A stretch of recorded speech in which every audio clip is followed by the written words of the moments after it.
With new generation, Xbox Series X and PlayStation 5, it only makes sense for your boy SmackNPie to go back and experience one of the best indie horror games on one of the best consoles out there. This, ladies and gentlemen, is Five Nights at Freddy's 3 complete experience plus review on Xbox Series X. Let's get started. What is up, SmackNPie here. Welcome back to another Xbox Series X / Five Nights at Freddy's video. As we're waiting for Five Nights at Freddy's Security Breach, I thought it would be a great idea to go back and play some of the old Five Nights at Freddy's game on the new console. Now, considering you can get these 4 games from FNAF 1, 2, 3, 4 on Game Pass instantly, it is one of the best deals in gaming. But today we're gonna focus on Five Nights at Freddy's 3 specifically, the game with the main villain, William, ladies and gentlemen. Now, I played 3 nights on Xbox Series X. I died multiple times. It is still one of the hardest games in the franchise. Not really, not particularly. That is up for the debate, obviously, but considering we're here for the experience and is it worth it? Is it better than PC? Well, that's why you're here. Now, to start off, let me just say one thing very quickly. Yes, you can play the game in 4K 60 like I did, and yes, getting that William after jump scare on your big screen on 4K 60 frames is one of the most terrifying things, especially when the controller does stuff to you, which we'll get to in just a second. Is worth it. I will say one thing, considering all its flaws and bugs and whatnot, Click Team did a fantastic job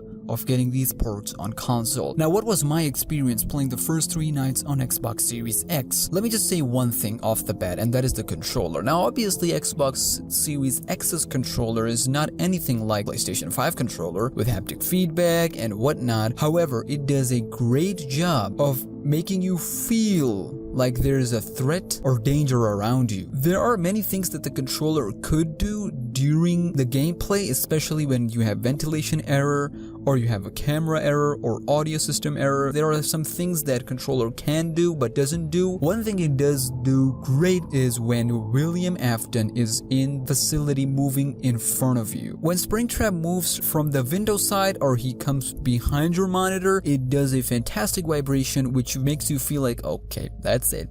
We're done. It does kind of give away that you're about to get jump scare, but at least it is there, and jump scare obviously does give that extreme vibration that you can feel it. Now, when the first time I got Chica jump scare, obviously the phantom ones, I legit dropped my controller and a phone that was right beside me. That's how insane it was. The volume was full, it was a big screen 4K, the vibration, so I got scared more from the phantom jump scares rather than Springtrap jump scares, because Springtrap jump scare is just like he takes one step at you, but the phantom jump scares are like they jump onto you, onto your screen. So that is a great experience that they kind of captured. Now, for the difficulty compared to the PC version, it is a little bit nerfed compared to the PC version, so you're gonna get away with a lot of stuff. But as soon as you get to night 3, I only played 3 nights, the first 3 nights, it does get a bit more challenging. Springtrap immediately starts off at 12 AM. You can see him in the cameras. One mistake and you're done,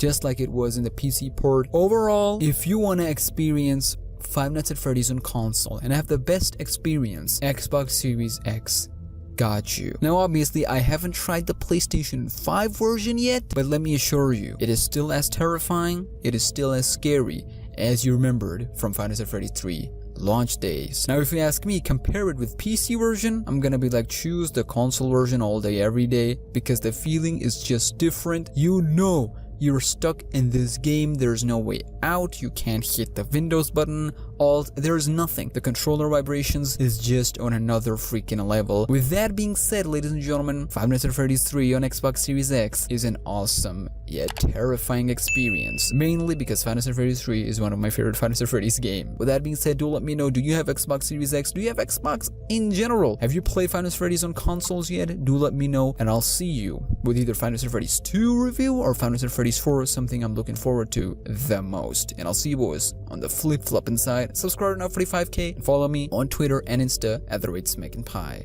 Thank you for watching.